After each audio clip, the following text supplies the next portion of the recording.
J'ai un message ce matin qui va peut-être pas plaire à tout le monde. Alors j'avertis Dominique parce que comme ça elle peut se préparer à prendre son manteau.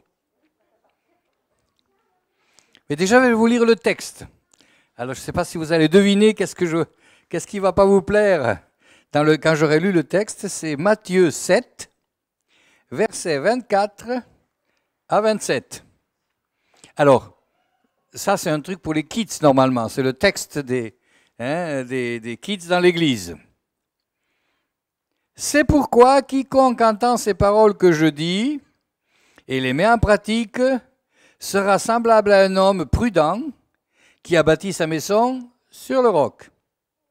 La pluie est tombée, les torrents sont venus, les vents ont soufflé et se sont jetés contre cette maison. Elle n'est point tombée parce qu'elle était sur le roc.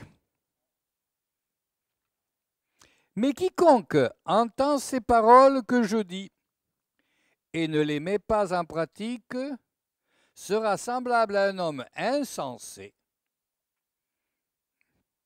Déjà un mot que vous n'allez pas aimer, qui a bâti sa maison sur le sable. La pluie est tombée, les torrents sont venus, les vents ont soufflé, ont battu cette maison, elle est tombée. Et sa ruine a été grande. Et le vent souffla, et la pluie tomba. Et le vent souffla, et la pluie tomba. Et la maison résista. Hein? Et comment c'est le deuxième? Et la pluie tomba, et le vent tomba. Et la pluie tomba, et le vent souffla. Et la maison... Qu'est-ce que c'est vous qui êtes habitués à chanter les kids, c'est quoi? Hein? Non, la première résista et la deuxième s'écroula. Et la maison s'écroula. Voilà. Bienvenue au club des kids. Alors, le titre de ce message, après cette lecture, vous allez certainement pas avoir deviné quel titre je vais donner. Tiens, je vais faire un petit chose. Qu'est-ce qu'on pourrait donner comme titre? Qu'est-ce que j'ai bien pu donner comme titre à ce texte? Qui veut dire quelque chose? C'est pas ça, mais c'est bien. Bon, eh bien, écoutez, je vois que le sujet de mon message, et je disais que ça ne va pas vous plaire, et donc vous avez des choses, c'est pas très positif. Mais à cette époque-ci de l'année, bon, c'est pas trop grave. La tempête va venir sur ta maison. La tempête va venir sur ta maison, dixit Jésus-Christ il y a 2000 ans. Alors, la tempête va venir sur ta maison. Donc, maintenant, je suis en train de vous dire la vraie vérité. Alors, je vais d'ailleurs, pour que vous compreniez, alors on ne va pas parler du naturel, parce que c'est vrai que maintenant, on a entendu que les États-Unis et quelques pays asiatiques ont déjà été touchés. Nous, bon, apparemment, à partir de mardi, mercredi, ça va aller mieux. Hein? J'aimerais qu'il fasse quelques jours de beau temps pour que les tomates de mon jardin finissent de mûrir. Hein? Parce que s'il pleut trop, elles vont attraper... voilà. Alors maintenant, si je vous dis cela, la tempête va venir sur ta maison. Eh bien, nous verrons après la tempête naturelle, mais je voudrais dire spirituellement, à l'aide de la parole prophétique, nous pouvons déjà voir que la tempête va venir. 2 Timothée 3:1. Sache que dans les derniers temps, il y aura des temps difficiles. Si vous cherchez des temps faciles, vous êtes pas dans le flot de cette parole de Timothée.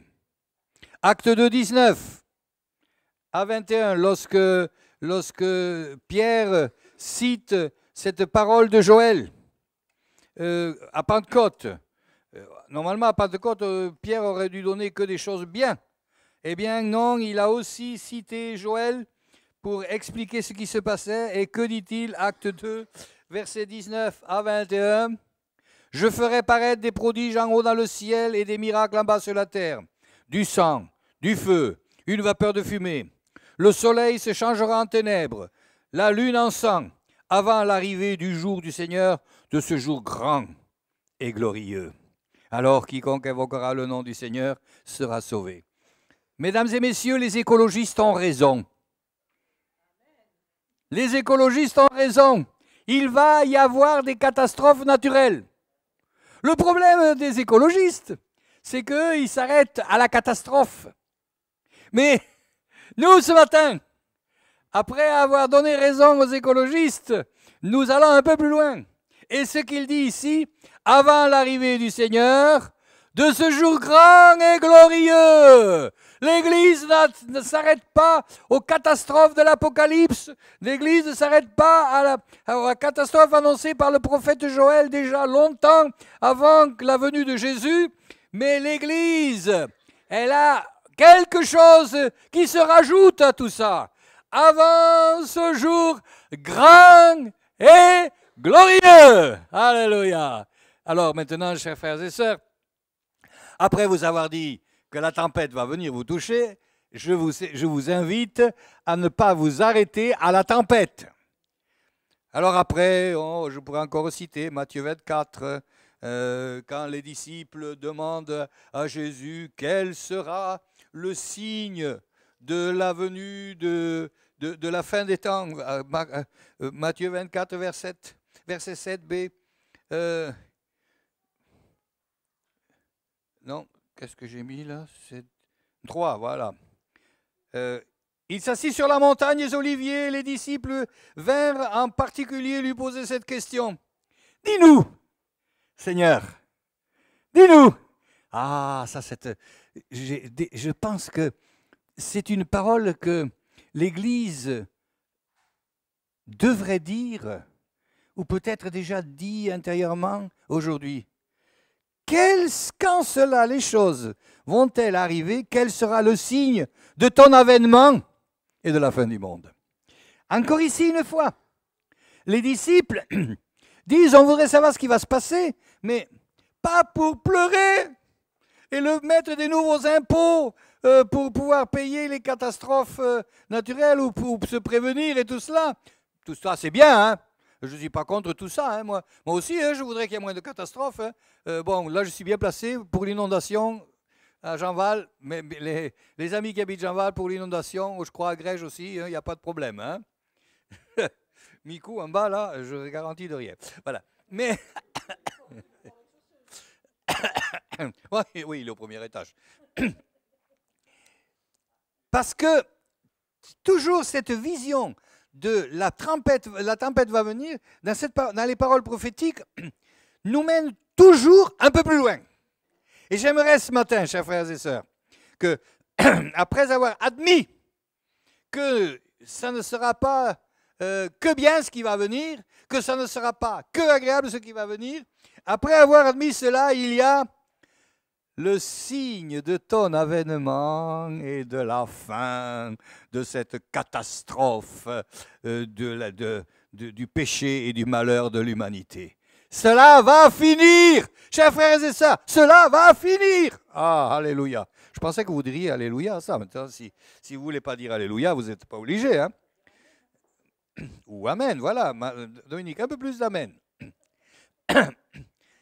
Aussitôt après ces jours, la détresse de détresse, le soleil s'obscurcira, la lune donnera plus sa lumière, les étoiles tomberont du ciel et les puissances des cieux seront ébranlées.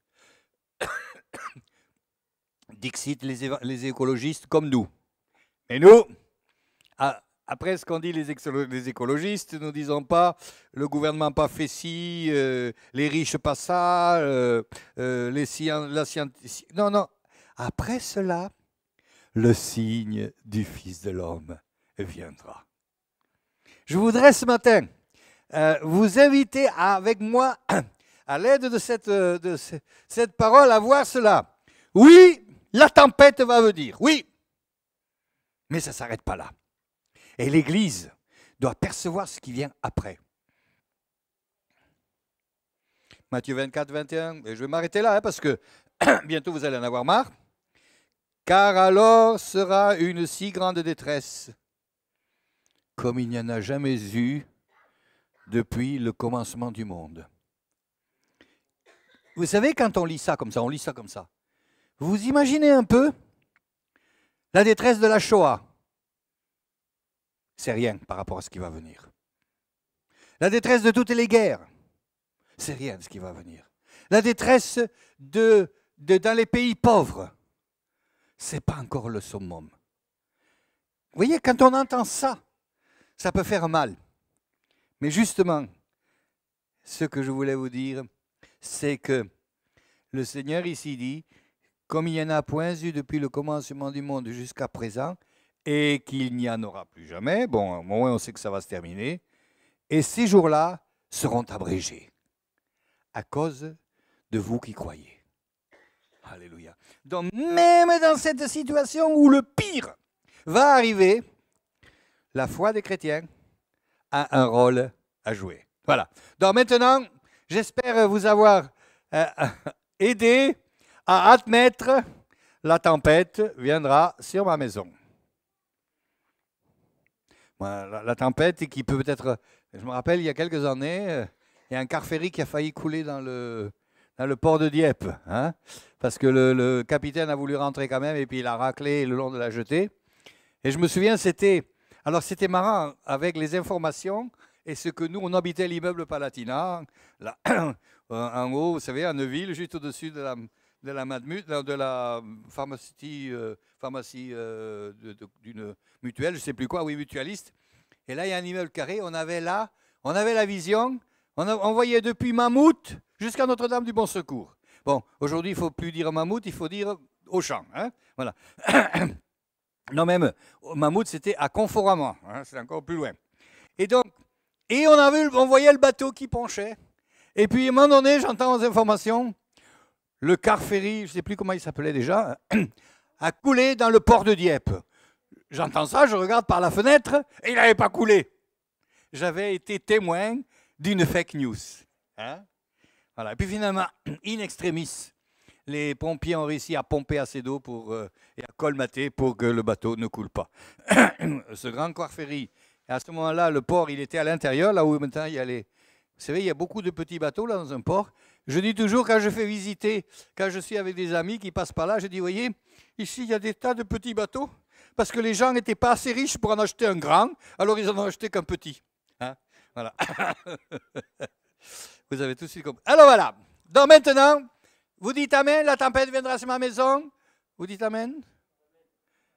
Pas de bon gré. Mais bien, moi je vais vous dire, elle viendra, mais ne vous arrêtez pas là. Et j'aimerais ça, c'est un principe spirituel que nous devons nous appliquer dans l'épreuve. L'épreuve arrive, mais ça ne s'arrête pas là. Rien ne s'arrête là pour l'enfant de Dieu. Laissez les écologistes, qui n'ont pas d'espérance, s'arrêter sur les catastrophes et pleurer. Nous, on va pleurer aussi, hein, si on a mal. Mais on va plus loin. Alors maintenant, je voudrais revenir donc à mon texte que je viens de vous lire, parce que je ne me suis pas égaré, j'ai seulement introduit. Oui, déjà, ma femme a peur. Hein. Voilà. Il me reste encore combien de temps? Un quart d'heure, 20 minutes? Voilà. Ici, nous avons, mon deuxième point, c'est les deux attitudes que Jésus nous explique ici devant ce texte. Deux attitudes. Alors, j'espère qu'au milieu de nous, il n'y aura pas ici les deux attitudes. Parce que, en plus, dans la parabole de Jésus, c'est 50-50. Il y en a deux qui construisent, et un a bien et l'autre mal construit. Alors, chers frères et sœurs, n'ayons pas le même pourcentage. Bon, à la limite, ça, c'est déjà gagné. Et puis, dans les deux attitudes, voilà ce qu'il nous dit. Il y en a un qui entend la prédication de ce dimanche matin et qui va la mettre en pratique. Et il y en a un autre qui ne va pas le faire. Qui va dire, oui, le pasteur, il nous embête, s'il était à ma place, on voit que lui, il a une gentille femme et tout va bien. En plus, il a pu s'acheter une nouvelle voiture. Oui, c'est vrai, la banque et moi, on est riches, n'est-ce pas? On achète tout ce qu'on veut. Et puis, voilà, etc., etc. Eh bien, chers frères et sœurs, si vous dites ça et que vous ne prenez pas la parole que vous allez entendre, que vous êtes en train d'attendre, eh bien, je me fais du souci. Mais comme il n'y a personne ici qui va faire ça, mon souci s'en va tout de suite. Donc les deux attitudes, l'un qui met en pratique et l'autre qui ne met pas en pratique. Quand on entend la parole de Dieu, on est en fait, dans cette parabole, confronté à deux attitudes, l'une ou l'autre.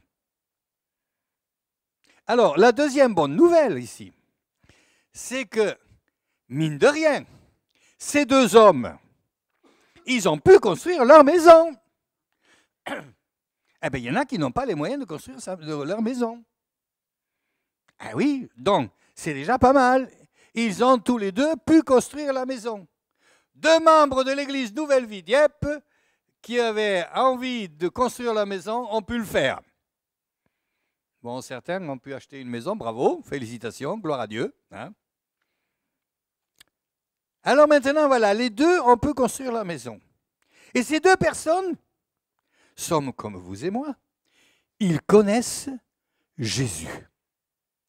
Ces deux personnes ont entendu. Alors ici, quand Jésus parle de entendre, il parle de gens qui se sont levés le dimanche matin assez tôt, ce dimanche matin 30 août, qui ont bravé la pluie, qui ont bravé la peur du virus et qui sont venus à l'église, qui ont pris la Sainte Seine, qui ont même peut-être donné une dîme. Alléluia! Eh bien, donc c'est quand même des gens qui connaissent Jésus. Et c'est intéressant ici. Cette parabole, elle n'est pas faite pour les païens. Parce que des fois on utilise ce texte dans l'évangélisation pour dire, voilà, jusqu'à présent tu as bâti sans Jésus, maintenant viens, tu vas bâtir avec Jésus. On peut tout faire, je ne suis pas contre ça. Mais ici, dans ce passage, j'aimerais vous dire, chers frères et sœurs, ce texte, il est pour les chrétiens. Pour des gens qui connaissent Jésus. Quand nous connaissons Jésus, et justement pendant ce virus, nous y sommes, tout le monde a lu le psaume 90. C'est bien ça 90 91. Voilà. Et j'ai remarqué une chose. Dès qu'il y a eu ce moment, nous avons tous cherché les promesses. Les promesses, il ne t'arrivera rien, tu surmonteras, tout cela. J'ai même entendu, et en plus, une grande église à New York, avec un homme de Dieu remarquable, 15 000 personnes occultes, qui a proclamé « Les Chinois, les Européens, ils ont le virus, mais chez nous, le virus ne supportera pas la présence du Seigneur. » Et il a commencé à citer les passages où l'ennemi ne supporte pas la présence du Seigneur. Mais voilà. Mais vous savez, on l'a tous pensé ça. Nous, les chrétiens, on va être protégés. On en a tous eu envie. Et moi, je dois dire, j'ai reçu un coup de massue quand j'ai appris la stigmatisation de l'église du Mulhouse et que le pasteur Samuel Peter Schmidt a failli mourir. Alors là aussi, dans cette église, il y a tout. Le papa, Jean, comme il l'appelle, fondateur de l'église, 93 ans, se fait changer un peacemaker, attrape le virus et s'en sort. Sans trop de mal. Son fils, nettement plus jeune, nettement plus robuste, manque de mourir. Bon. Son petit-fils, qui est médecin, a dû être en quarantaine, il l'a chopé aussi. Et donc, voilà ce que je voulais dire, chers frères et sœurs, c'est que ce dimanche matin, avec ce texte, je ne voudrais pas être casser la baraque. Je ne voudrais pas vous mettre dans la dépression et dans la défaite.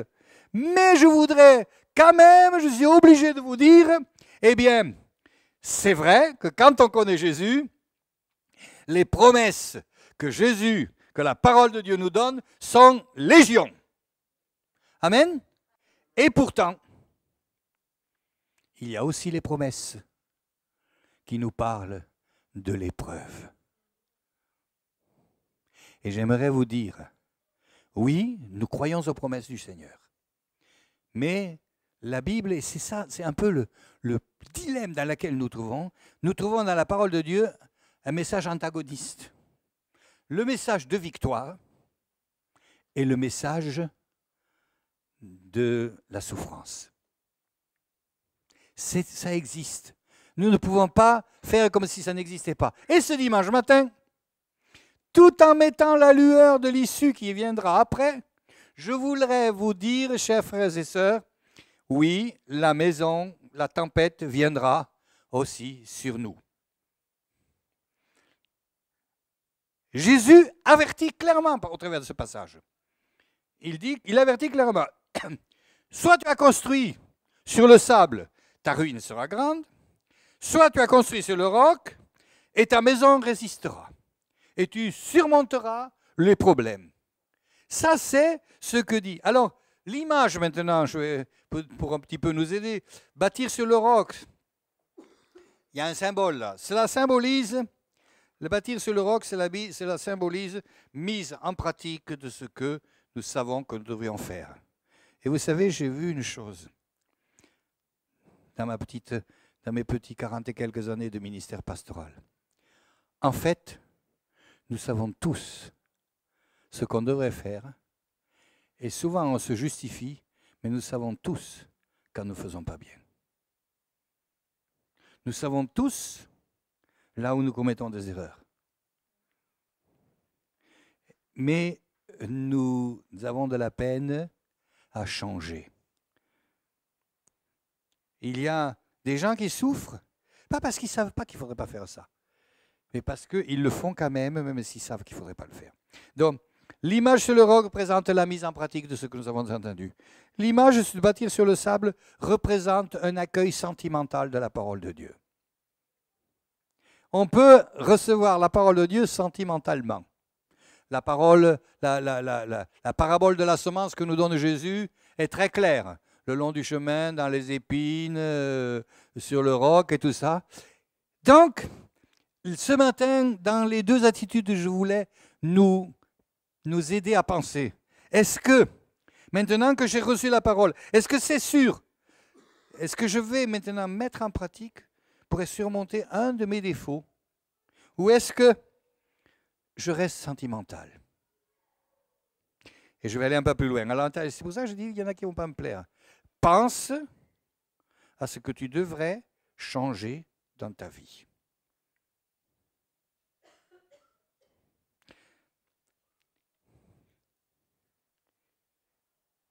Et Jésus veut aussi nous dire ici, c'est presque comme s'il nous disait, presque, hein, entendre, venir à l'église, écouter la prédication le dimanche matin, ne sert à rien si tu ne le mets pas en pratique. Ah, là, je suis dur. Hein? Ce que tu fais ce matin, ça ne sert à rien. Si après, quand tu rentres, tu continues à engueuler ta femme. Ah non, pardon. Jamais on a... Oh, je sais, tu peux rigoler, toi. Philippe, il peut rigoler. Hein? Il n'y en a pas à la maison, donc hein? Il n'y a personne. Hein? Chers frères et sœurs, voilà. Maintenant, nous allons un pas plus loin. Et je vais remettre ce passage dans le contexte. Parce que finalement, ça c'est quelque chose d'important. C'est vrai que toutes les promesses, toutes les paroles de Dieu, on peut toujours les prendre hors contexte, parce que la parole de Dieu est sans limite. Donc il n'y a pas de mal à prendre des fois les choses dans leur contexte ou hors de leur contexte ou quoi que ce soit. Mais ici, finalement, Jésus est en train d'expliquer. Alors, il arrive, alors il y a toute une série, mais il est en train d'expliquer: ceux qui me disent Seigneur, Seigneur n'entreront pas tous. Il n'y en a que quelques-uns, la moitié. Pas chez nous il y a un plus gros pourcentage. N'entreront pas tous dans le royaume des cieux, mais seulement celui qui fait la volonté de mon Père qui est dans les cieux. Mais plusieurs me diront en ce jour-là: Seigneur, Seigneur, est-ce que tu as oublié qu'on a prophétisé en ton nom? Est-ce que tu as oublié que nous avons chassé des démons en ton nom? Est-ce que tu as oublié que nous avons fait beaucoup de miracles en ton nom? Là, bon, le pasteur est reparti. S'il était là, il pourrait dire, voilà, c'est vous les pentecôtistes, là. Hein? Bon, parce que, hein, voilà. Et donc, et je leur dirai ouvertement, je ne vous ai jamais connus. Ah! Comment est-ce que je peux savoir maintenant? Est-ce que Jésus m'a connu? Nous allons le voir plus tard. Mais là, ce sera un des points de la fin, celui-là, la deuxième partie de ce verset 23. Mais je voudrais revenir au contexte. Puisque Jésus, là, est en train, quand il donne cette parole, c'est à la suite de tout un enseignement, entre autres, le dernier croustillant que je viens de vous dire. Mais il en parle déjà au début. Alors, j'ai repris que le chapitre 7, hein, parce que sinon, on y est encore là cet après-midi à 5 heures.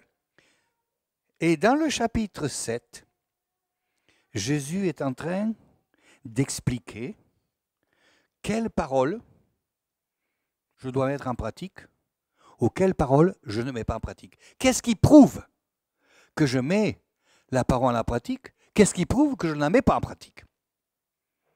Oh là là, là je vais encore être... mais tant pis, vous me jetez dans la mer si j'en dis trop, hein, mais voilà. Ne jugez pas, afin que vous ne soyez pas jugés. Alors Jésus est en train d'expliquer. Ne jugez pas, sinon vous bâtissez sur le sable. Deuxièmement, un problème d'église, un gros problème d'église. Pourquoi vois-tu la paille qui est dans l'œil de ton voisin et tu ne vois pas la poutre dans le tien? J'ai essayé de m'imaginer ça, je n'arrive pas à trouver une image.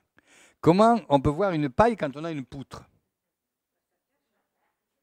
Je ne te vois plus, chérie. Mais dans ce que dit Jésus, je te vois toujours, chérie. Hein? Alors, ici, il dit bien, comment dans l'Église, on est des maîtres, hein, des spécialistes, des docteurs ou professeurs, pour voir le défaut qu'a mon frère ou ma sœur, qui est pourtant moins gros que le mien. Si tu fais ça dans l'Église, tu construis sur le sable. Après, il y a encore un avertissement qui aujourd'hui, avec Internet, très important. Gardez-vous des faux prophètes. Vous les reconnaîtrez à leurs fruits. Dernièrement, il y a quelques événements qui sont passés au sujet. Qu'est-ce que ça veut dire être un disciple? Être un disciple, c'est beaucoup de choses, mais si je ne suis pas soumis à une autorité spirituelle, je ne suis pas un disciple qui bâtit sur le roc. Hein. On peut être disciple et bâtir sur le sable. C'est ce que Jésus veut dire ici. Après, il dit même,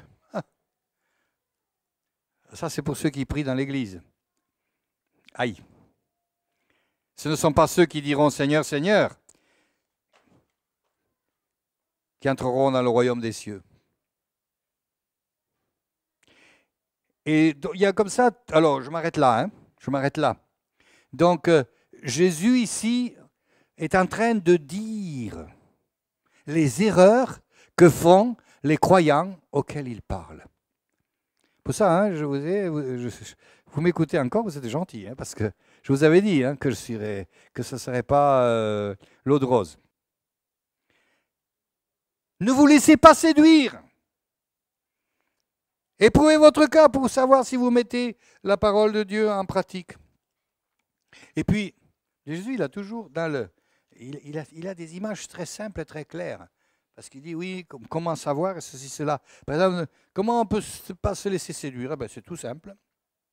Tu vois un arbre, tu vas regarder les fruits. Est-ce qu'ils sont bons? C'est un bon arbre. Est-ce qu'ils ne sont pas bons? Ce n'est pas un bon arbre. Mais c'est simple ça. Tu vois un chrétien, est-ce que c'est agréable d'être avec lui?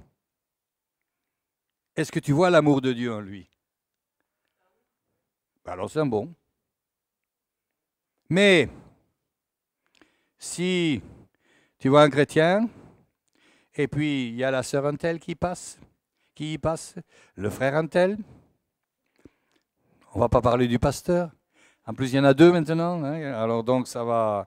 Donc il y a de quoi, hein? Il y a de quoi. Voilà, tout ça pour dire les arbres. Alors maintenant, je vais terminer, avant de donner une image finale que nous trouvons dans l'épître de Jacques, sur justement cette parole que Jésus dit, alors je vous dirai ouvertement, je ne vous ai jamais connu, retirez-vous de moi. C'est très désécurisant ça. Et du coup, on peut se poser la question, oui mais qui alors va pouvoir être sûr avec cette phrase? Est-ce que je peux être sûr? Chérie, est-ce que je peux être sûr? Elle est prudente, elle dit tu me le diras. Eh bien, c'est tout simple. Il y a une petite phrase que Jésus dit, retirez de vous de moi, pas vous qui avez dit Seigneur, Seigneur, vous qui commettez l'iniquité. Vous qui commettez l'iniquité. En fait, Jésus ici précise bien qui sont ces gens qui ont construit sur le sable. Ce sont ceux qui ont commis l'iniquité. Alors l'iniquité, c'était compliqué pour choisir. Hein. Si vous prenez déjà une concordance iniquité, vous allez trouver je ne sais pas combien de versets. Alors j'ai simplifié les choses. J'ai ouvert mon dictionnaire Larousse et je vais vous dire ce que le français, l'Académie française dit au sujet de l'iniquité et vous allez tout de suite voir si vous êtes dans le lot ou pas. Celui qui commet l'iniquité, c'est celui qui est injuste à l'excès. Mais c'est pas juste ça. Ah, ça fait partie de l'iniquité. Deuxième explication, alors là, c'est facile. Faire le contraire de ce qui est équitable et juste. Vous savez, vous trouvez maintenant dans les supermarchés les produits équitables, hein? Le commerce équitable. Et bien voilà, faire ce qui est juste. Alors il y en a un autre ici là qui est un peu chaud. Vivre dans les mœurs corrompues. Vivre dans les mœurs corrompues, c'est commettre l'iniquité. Là, c'est un peu chaud, hein? Et puis, je savais bien, et Dominique, il faut toujours qu'elle dise des choses qui ne sont pas à dire. Et quatrième chose que j'ai vu là, c'est acte grave d'injustice. Et vous savez, malheureusement, nous avons tous, dans notre vie, soit dans la famille, soit dans l'Église, connu des gens qui nous ont fait du mal injustement, qui accusent injustement. Et en fait, avec cette petite phrase, Jésus va nous libérer tous, car il n'y a ici personne qui commet de l'injustice à excès, il n'y a ici personne qui fait le contraire de ce qui est juste et équitable, il n'y a ici personne qui vit dans des mœurs corrompues, et il n'y a ici personne qui commet des actes graves d'injustice. Alors, chers frères et sœurs, vous n'êtes pas concernés par ce passage. Est-ce que j'ai trop de foi en disant ça? Non, je le crois. Et pour terminer, pour justement parler de la mise en pratique de la parole de Dieu, je vais lire un passage qu'on trouve dans Jacques, l'épître de Jacques, et c'est avec ça que je terminerai mon message. Jacques 2, versets 14 à 21. vers Jacques 2.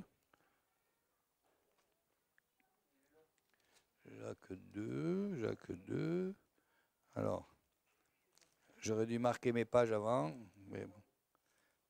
Jacques 2, versets 14 à 21. Ah ben alors tiens, lis-le.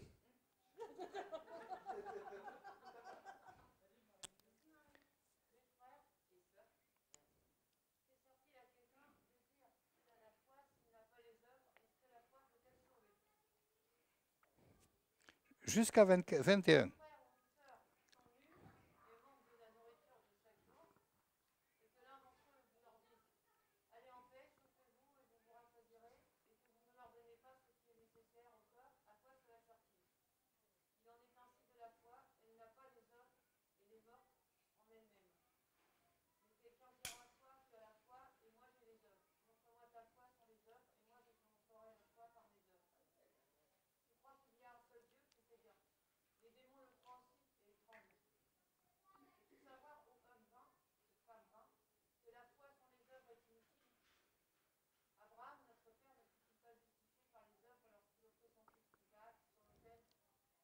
Voilà. Alors ici, ça va terminer un petit peu mon message. Il y a deux choses qui sont ici mentionnées. Il y a la première c'est le comportement envers les pauvres. Et je rends grâce au Seigneur que nous avons pu aider quelqu'un au milieu de nous. Et Tania est toute contente. Et puis elle va, d'ailleurs maintenant c'est bien en cours, hein, elle va bientôt partir au Canada. Mais voilà ce que je voulais dire pour nous ici. Bon, nous l'avons fait collectivement. Bon, j'aimerais dire ce qui est intéressant quand même, avec cette aide que nous avons. Il fallait donner, on avait décidé de lui donner 400 €, ce que donnaient les services sociaux. Le premier mois, il y en a eu 450. Le deuxième mois aussi. Le troisième mois, il n'y en a eu plus que 350. Et le dernier mois, je ne sais pas, il faudrait demander à la trésorière, mais on a en dessous de 200. Là aussi, on voit le danger, c'est d'être émotionnel. Et alors, d'ailleurs, au début, quand on a dit on va donner ce qui rentre, j'ai dit non. On va s'engager pour un montant, parce que bientôt, on devra puiser dans la réserve pour combler. Ça n'a pas raté. Hein. Mais bon, on avait une réserve, vous aviez déjà donné avant. Hein, on va dire vous étiez prophétique. Hein. Bon. En tout cas, je remercie tous ceux qui ont donné, et ceux qui veulent encore rattraper le tir, c'est toujours possible. Le deuxième dimanche, c'est pour l'offrande et pour l'association. Mais nous l'avons fait, en fait, collectivement, en tant qu'Église, nous avons pu le faire. Donc là, bon, on a bâti sur le roc. L'Église a bâti sur le roc. Et le deuxième exemple qu'ici il donne, c'est d'Abraham qui a donné à Dieu. Abraham qui a donné à Dieu. Bâtir sur le roc, c'est donner à Dieu. Mais qu'a-t-il donné? Plus que vider son compte. Plus que donner une grande somme. Plus que se donner à lui-même. Il a donné son fils. Il était prêt à le sacrifier. Moi, je peux vous dire que chaque fois que j'y pense, moi j'ai 3 fils, j'aurais eu du mal à le faire. Il n'y en a aucun. Des fois, dans les familles, il y en a un, on dit, ouais, celui-là, on va le sacrifier, on sera tranquille comme ça. Hein. Bon, mais moi, j'ai pas cette situation. Et ici, ce que Jacques dit à ceux qui veulent bâtir sur le roc, vous devez penser aux pauvres et penser à ce que vous devez donner à Dieu. Et ce qu'on donne à Dieu et ce qu'on donne aux pauvres, c'est 2 choses différentes. Et d'ailleurs, j'ai vu, dans notre église, il y a des gens qui confondent tout. Il y a des membres de notre église qui disent, je ne donne pas ma dîme parce que moi, je le donne aux pauvres. Eh bien, malheureusement, je dois te dire, ce n'est pas ça, bâtir sur le roc. C'est bien de donner, de donner aux pauvres. Mais si tu ne donnes pas à Dieu, il manque quelque chose. Voilà. Et donc, en fait, ici, ce que je voulais dire, on pourrait résumer cela. Entendre et mettre en pratique ce que Jésus dit, c'est pour Jacques, donner aux pauvres, donner à Dieu.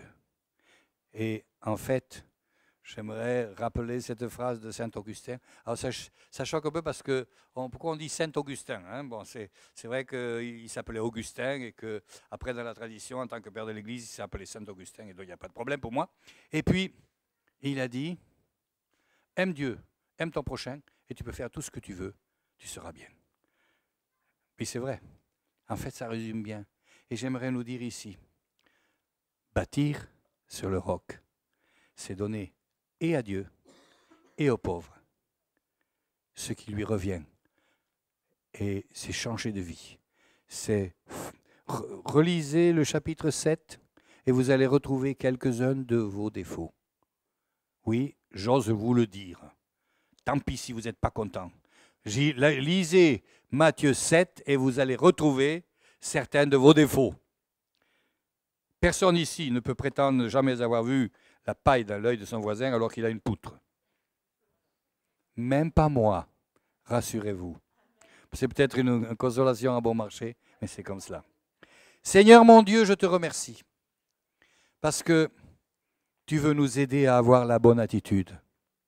Seigneur Jésus, je te remercie parce que tu veux nous délivrer des mauvais comportements. Et Seigneur Jésus, nous voulons te dire, quand la tempête viendra, nous ne voulons pas ne pas voir que tu as un plan de salut derrière. Car ici, dans cet exemple, la maison s'écroula. Mais Seigneur, merci parce que tu veux nous aider à bâtir, de sorte que notre maison ne s'écroule pas et que notre vie ne s'écroule pas. Et Seigneur, je veux te prier maintenant pour mes frères et sœurs ici rassemblés. Merci parce que tu es celui qui prend soin de chacune et chacun d'entre nous. Je te prie aussi, Seigneur, dans le cadre de cette situation indescriptible dans laquelle se trouve la terre entière, qui, nous le savons selon ta parole, n'est que le commencement des douleurs de l'enfantement, comme tu le dis, Seigneur, dans Matthieu 24. Eh bien, Seigneur, merci de nous aider, nous en tant qu'Église. Et nous voulons proclamer que nous changerons de vie. Nous voulons proclamer que nous obéirons à ta parole. Nous voulons proclamer que nous ferons tout pour être délivrés de toute iniquité, soit dans un domaine, soit dans l'autre, qui peut nous prendre et nous enfermer et nous détruire. Et nous voulons proclamer que l'Église, elle a pour mission et pour vocation et pour assurance qu'elle sera victorieuse et que les portes de l'enfer ne prévaudront point contre elle. Merci Seigneur de nous avoir mis dans ton Église. Amen.